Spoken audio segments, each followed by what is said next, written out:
दोस्तों, मेरा नाम योगेश शर्मा है और मैं आपका स्वागत करता हूं मेरे चैनल पर। तो दोस्तों, जिस तरीके से हम लोगों ने लास्ट वीडियो के अंदर देखा था कि अपन किस तरीके से ASP.NET MVC 5 के अंदर स्टैटिक पार्शियल व्यूज क्रिएट कर सकते हैं, इस वीडियो के अंदर मैं डायनेमिक पार्शियल व्यू क्रिएट करने जा रहा हूं। ठीक है, तो अगर आप लोगों ने मेरा प्रीवियस वीडियो नहीं देखा है तो मैं उस वीडियो का लिंक अपने नीचे डिस्क्रिप्शन के अंदर दे दूंगा, आप वहां जाके उसे देख सकते हैं।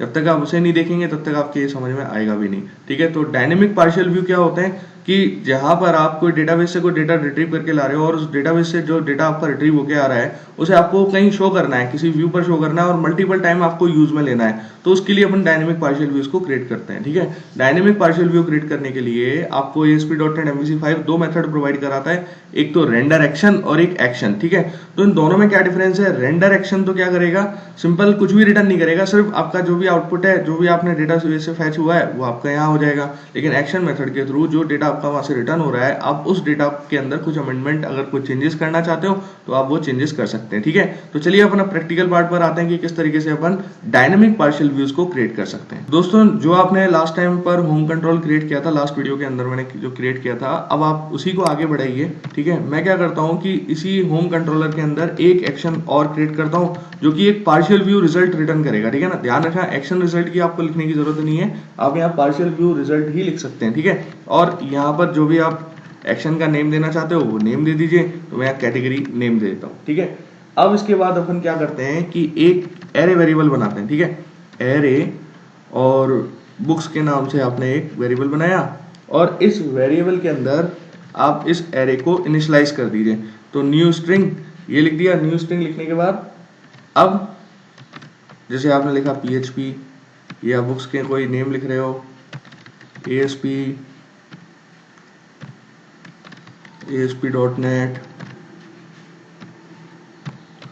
C#, ये आपने कुछ बुक्स के नेम यहाँ स्पेसिफाई कर दीजिए।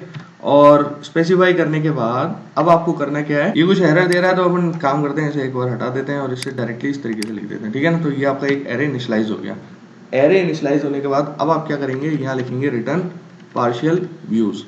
तो पार्शियल व्यूज आपको क्या करना है, यहाँ ये मेथड आपका एक्सटेंशन मेथड आ रहा है, आप इसे सेलेक्ट कीजिए और इस पार्शियल व्यू के अंदर आपको करना क्या है, एक तो पार्शियल व्यू पहले क्रिएट करना पड़ेगा जिस पर आप इस डेटा को रिटर्न करना चाहते हो, यानी कि इस कैटेगरीज को, बुक्स कैटेगरीज को आपको शो करना है। दूसरा आप क्या करेंगे, जिस डेटा को आप भेजना चाह रहे हैं वो मेरा बुक्स है, तो मैं चाहता हूं कि क्या हो कि ये जो बुक्स आ रही हैं आपकी, इनका एक ULLI एलिमेंट के अंदर अरेंजमेंट हो जाए, तो आपको ये अंडरस्कोर कैटेगरी के नाम से एक व्यू यहाँ क्रिएट करना पड़ेगा। तो शेयर्ड पे जाइए, राइट क्लिक कीजिए, ऐड पे जाइए, व्यू सेलेक्ट कीजिए। व्यू सेलेक्ट करने के बाद जो आपने नेम यहाँ दिया है वो मेरा नेम है कैटेगरी, अंडरस्कोर कैटेगरी नेम दे देता हूँ। जैसे मैंने आपको बताया था, नेमिंग कन्वेंशन के लिए आप जो भी पार्शियल व्यूज क्रिएट करते हैं तो आप उसे अंडरस्कोर से ही क्रिएट करें। ठीक है, तो ये क्रिएट हो गया। तो अब ये क्रिएट होने के बाद अब आपको यहाँ क्या करना है, सिंपल ULLI एलिमेंट्स क्रिएट करने। तो UL आपने यहाँ लिखा, ULLI एलिमेंट के अंदर, या इससे पहले एक चीज और अपन यहाँ डिफाइन कर देते हैं, जैसे H3 बुक्स लिस्ट। ठीक है, UL के अंदर जाके आप फॉर ईच लूप लगा दीजिए, where books name in model. अब ये मॉडल क्या रिप्रेजेंट कर रहा है, जो आपने एरे क्रिएट किया था बुक्स, ये बुक्स एरे आपका इस मॉडल के अंदर पास हो चुका है। ठीक है, LI एलिमेंट बनाइए और LI एलिमेंट के अंदर @ लगा के बुक्स नेम को पास कर दीजिए। तो ये आपने एक मार्कअप यहाँ क्रिएट कर लिया। उसके बाद क्या होगा कि आपको क्या करना है, layout.html पेज पे जाना है। ठीक है, इस layout.html के अंदर मैं जस्ट रेंडर बॉडी के नीचे उस जो आपने भी पार्शियल व्यू क्रिएट किया, डायनेमिक पार्शियल व्यू क्रिएट किया है, आप उसे यहाँ पर इंप्लीमेंट करना चाहते हैं। तो आप इसके लिए क्या कर सकते हैं, जैसे मैंने यहाँ एक S3 लिख दिया, बुक्स कैटेगरी, या वो S3 मैंने ऑलरेडी ऐड किया हुआ है, ऐसे कुछ लिखने की जरूरत नहीं है यहाँ पर अननेसेसरी। आप यहाँ लिख सकते हो HTML, पहले आप कर्ली ब्रेसेस से स्टार्ट करें, HTML डॉट, ठीक है, और इसके बाद रेंडर एक्शन मेथड आ गया। इस रेंडर एक्शन मेथड के अंदर आपको दो चीजें पास करनी है, एक तो एक्शन नेम। तो एक्शन नेम आपने जो होम कंट्रोलर के अंदर बनाया था वो आपका कैटेगरी था, तो कैटेगरी को कॉपी करके layout.html के एक्शन नेम में पास कर दीजिए। और दूसरा आप यहाँ कंट्रोलर का नेम भी पास कर सकते हैं, जो आप देख सकते हो इधर स्ट्रिंग कंट्रोलर नेम मांग रहा है ये, तो आप यहाँ पर होम को पास कर दीजिए। तो ये आपने दो चीजें यहाँ पास कर दी। अब जब आप इसे रन कराएंगे तो आप आउटपुट देख सकते हैं, समझ सकते हैं कि क्या आउटपुट इसका आता है। तो फाइनली जब इसका आउटपुट आता है तो आप देख सकते हैं बुक लिस्ट के अंदर आपके ये डेटा यहाँ मिल रहा है, ठीक है ना।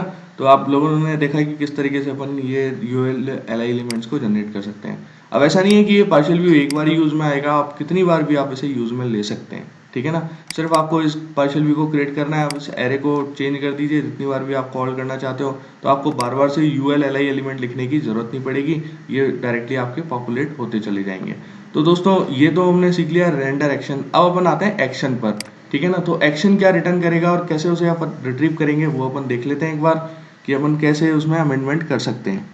चलिए तो अपन इसे देखते हैं कैसे अपन एक्शन का यूज कर सकते हैं। जैसे मैंने आपको बताया था कि जो html.action मेथड होता है वो आपके MVC HTML स्ट्रिंग रिटर्न करता है, जिसे आप कुछ आगे चल के अमेंडमेंट जिसके अंदर आप कर सकते हैं, ठीक है।